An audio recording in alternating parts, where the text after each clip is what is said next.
Bonjour à tous, voici Ala. Dans notre émission Les clés de l'immobilier, la saison 2, j'ai le plaisir de recevoir Maître Jean-François Buissou, notaire à Mougins. Bonjour Jean-François. Bonjour Vassia, merci pour votre invitation. Merci Jean-François d'être avec nous aujourd'hui parce que vous allez pouvoir nous parler de la thématique du démembrement et pourquoi on doit avoir recours. Bien sûr, alors le démembrement de propriété, on va commencer par le départ, la définition. C'est un mode de détention partagé de la propriété d'un bien immobilier. Oui, la pleine propriété peut être scindée en deux droits distincts, l'usufruit et la nue propriété. Cette séparation permet de répartir les droits et obligations relatifs à un bien entre deux parties différentes. D'accord. Et quelles sont les caractéristiques de la nue propriété et de l'usufruit dans le démembrement? Alors effectivement, l'usufruit, je vais expliquer ce qu'il en est, c'est d'origine latine, c'est la combinaison de deux mots latins, usus pour l'usage et fructus pour les fruits. Oui. Donc, le titulaire de l'usufruit, nommé usufruitier, va avoir la possibilité d'utiliser un bien immobilier et d'en percevoir les revenus, donc les loyers. Le nu propriétaire, de son côté, a la possibilité de disposer d'un bien immobilier, mais ce n'est qu'à l'extinction de l'usufruit, qui est généralement viager, ou bien avec l'accord de l'usufruitier. Si on avait l'usufruitier qui venait à s'éteindre, comment ça se passe? Alors, l'usufruit, je parlais justement, je disais qu'il était généralement viager, et donc il s'éteint au décès de l'usufruitier. Donc le nu propriétaire retrouve la toute et pleine propriété. Mais on va le voir, on va peut-être en parler plus loin, mais il y a des cas de nue propriété avec démembrement, donc avec un usufruit temporaire, sur une durée limitée de 10 ans, où l'usufruit s'éteint au bout de 10 ans. Il faut libérer le bien immobilier au bout de cette période-là. D'accord. Alors dans ce cas, pouvez-vous nous parler des différentes hypothèses du démembrement? Bien sûr, le premier cas de démembrement de propriété que l'on rencontre, surtout dans la profession de notaire, c'est le démembrement de propriété suite au règlement d'une succession. Oui. Lorsqu'une personne laisse à son décès pour recueillir sa succession son conjoint survivant, ainsi que des enfants d'un même lit, le conjoint va avoir la possibilité d'opter soit pour le quart en pleine propriété, soit pour la totalité en usufruit des biens et droits dépendants de la succession. Et c'est souvent la deuxième option qui est plébiscitée.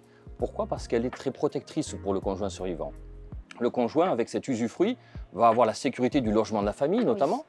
Oui. Donc, il peut occuper le bien sa vie durant, sans aucune indemnité due à ses héritiers, à ses enfants, et sans aucune contestation possible. Oui. Et quand bien même le logement ne devait plus lui convenir, il a la possibilité de le louer et de percevoir un complément de revenu, un complément de retraite pour ses vieux jours.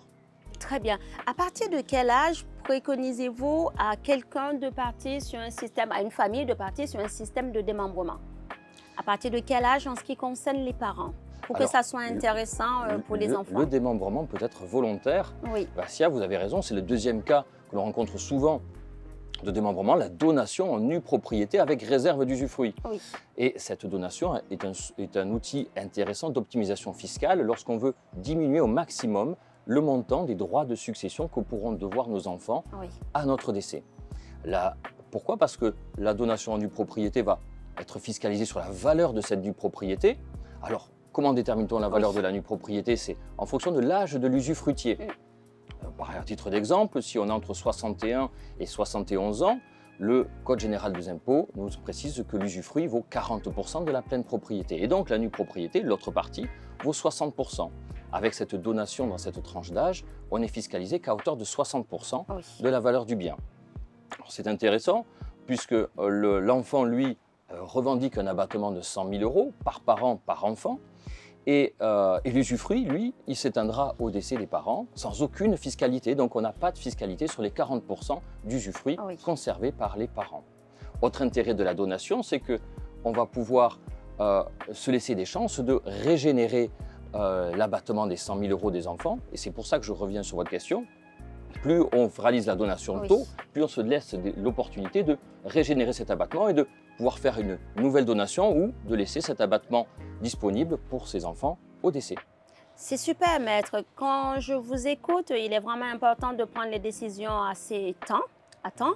Et en parlant de ça, vu que toutes les situations sont différentes d'une famille à une autre, comment est-ce que les personnes doivent prendre la décision pour se tourner vers un notaire et avoir la meilleure manière de gérer leur démembrement? Alors, vous avez tout dit, vous avez parlé de notaire, c'est le conseil approprié, vous avez raison. pas que, mais effectivement, on ne peut qu'inviter les personnes qui se posent des questions, qui commencent à réfléchir sur leur succession, sur l'anticipation de leur succession, eh bien d'aller consulter leur notaire, parce qu'effectivement, le conseil, je le rappelle, est gratuit, donc il ne faut pas hésiter. Et l'important, c'est d'anticiper. L'anticipation permet effectivement d'optimiser les choses, de cadrer les choses, d'éviter les conflits, etc. Oui. Dans le cas d'un démembrement où on a l'usufruitier et le nu propriétaire, lorsque les parents prennent cette décision de venir vous voir, en général, sont-ils accompagnés de leur enfant ou viennent-ils seuls? Dans un premier temps, généralement, ils viennent seuls pour voir et vérifier que le conjoint, en cas de donation, sera suffisamment protégé. Oui. Alors, c'est certain qu'effectivement, on va rappeler aux parents qui viennent nous voir à ce titre-là que la donation, c'est quand même un dessaisissement de patrimoine. Donc, il faut avoir un patrimoine suffisamment important pour pouvoir commencer à réfléchir à une transmission, à une optimisation fiscale pour ses enfants. On va rappeler aux parents qui envisagent la donation la répartition des charges et des travaux entre usufruitier et nu propriétaire. Bien sûr, on va les rassurer sur le fait que ça ne va rien changer de manière particulière puisque l'usufruitier va supporter toutes les charges d'entretien, les charges de copropriété si ça porte sur un appartement et également les impôts. La taxe foncière reste due par l'usufruitier, tout comme, c'est vrai aussi, l'impôt sur la fortune immobilière. Oui. Là-dessus, il n'y a pas de miracle malheureusement. Lorsqu'on donne la nue propriété de son bien à ses enfants, malgré tout, on doit continuer à déclarer au titre de l'IFI la totalité du bien dans sa déclaration. D'accord. En parlant du démembrement et en prenant en compte le fait d'une famille, est-ce que des parents peuvent décider de faire un démembrement, mais avec d'autres personnes que les enfants? Oui, bien évidemment, ça peut être une solution intéressante lorsque justement, il y a une... là, j'ai parlé de donation de parents-enfants, c'est vrai. La fiscalité des enfants, qui est la plus courante, est dans une bonne partie à 20%. Après, il y a des tranches supérieures si le patrimoine est plus important. Mais pour d'autres héritiers, comme les neveux, où on est à 55% de droits de succession sur ce que l'on reçoit de son oncle ou de sa tante, eh bien là, c'est encore plus intéressant de penser à cette donation de nue propriété. C'est sûr que la fiscalité sera lourde au moment de la donation, mais on économise toute la fiscalité sur la valeur de l'usufruit. C'est là que c'est intéressant. Et ce qui était vraiment intéressant aussi, c'est lorsque vous avez pu souligner que c'est l'usufruitier qui va prendre en compte tout ce qui va être la taxe foncière, parce qu'en général, les gens font les amalgames en pensant que c'est le nu propriétaire qui est en charge de cet impôt, alors que ce n'est pas le cas, et merci de cette précision. Et pour compléter justement ces propos, dans la répartition charges-travaux, il faut savoir que le Code civil prévoit que pour les grosses réparations, c'est le nu propriétaire qui doit les supporter. Donc travaux de ravalement de façade, travaux de réfection de toiture. Mais évidemment, le nu propriétaire, l'enfant ou le nu propriétaire tout court, mais il n'en fait rien de cette nue propriété. Il n'a pas de revenu avec cette nue propriété. Donc, il est d'usage très fréquent de déroger au principe du Code civil et de faire en sorte que tous les petits, les moyens et voire gros travaux soient supportés par l'usufruitier. Généralement, les parents sont consentants à ce titre-là. D'accord. Lorsque les parents viennent vous voir que la décision a été prise de partir sur un démembrement, combien de temps faut-il mettre en place pour que le document soit rédigé et que la transaction se fasse? Ça va être assez rapide pour réaliser une donation en nue propriété avec réserve d'usufruit. On a besoin, c'est vrai, de la pièce principale, le titre de propriété, le livret de famille pour identifier qui sont les enfants, déterminer les droits. On va interroger les parents pour savoir s'il y a déjà eu des donations, pour connaître un petit peu la fiscalité, si l'abattement légal a été impacté ou pas. Et donc, ça va assez vite. On demandera, c'est vrai également, un avis de valeur du bien immobilier parce qu'on ne peut pas se permettre de donner le bien pour une valeur bien moindre que sa valeur réelle.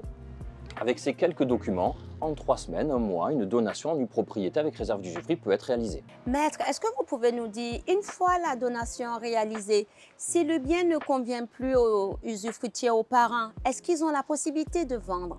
Alors, effectivement, bonne question, Vassia. Les usufruitiers, les parents, ont la possibilité de vendre, mais uniquement avec l'accord du nu propriétaire, des enfants. Il faut leur accord. Et la réciproque est vraie, on l'avait dit tout à l'heure, le nu propriétaire ne peut pas vendre sans l'accord des usufruitiers. Si le bien ne devait plus convenir aux parents, il reste tout à fait possible de décider ensemble de vendre. Et alors, à ce moment-là, le prix se répartit entre usufruitier et nu propriétaire, mais on a la possibilité, sous réserve d'avoir l'accord des enfants, bien sûr, de réemployer le prix dans l'acquisition d'un nouveau bien, toujours en démembrement, pour ne pas perdre le bénéfice de la donation. D'accord. D'accord, super.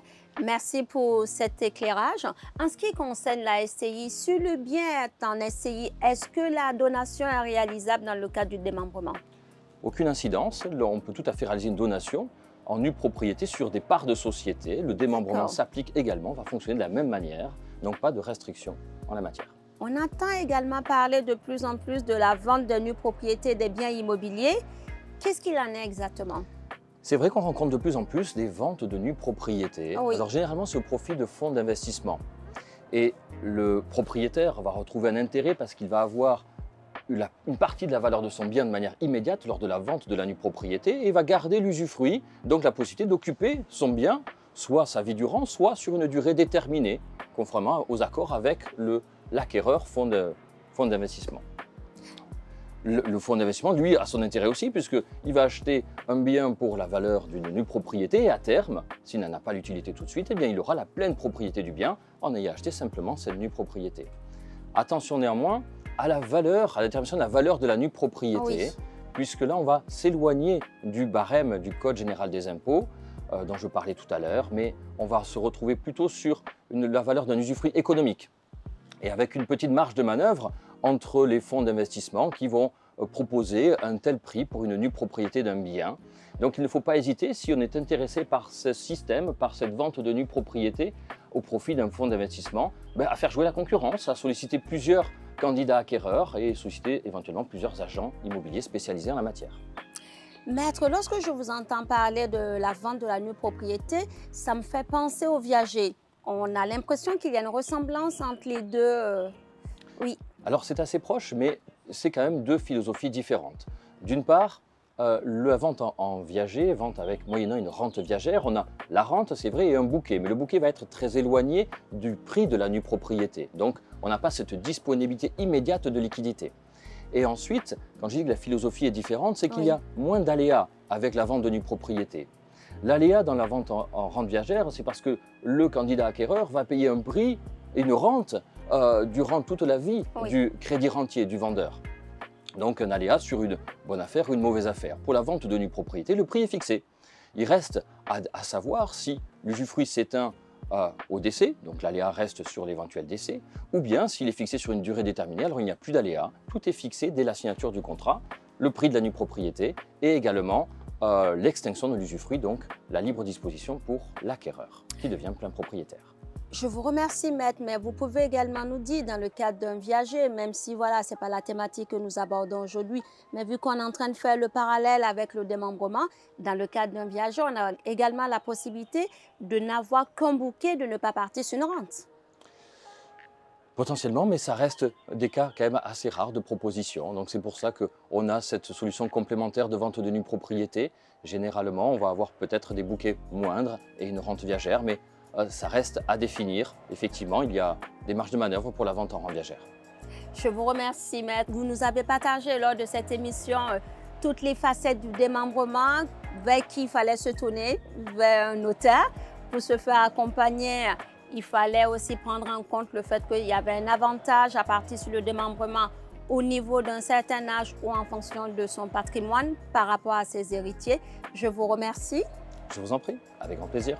Je vous remercie, maître.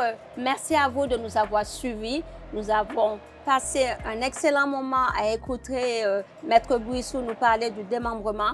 Je vous souhaite une excellente journée. Prenez bien soin de vous et à très bientôt dans notre prochain épisode. Merci, au revoir.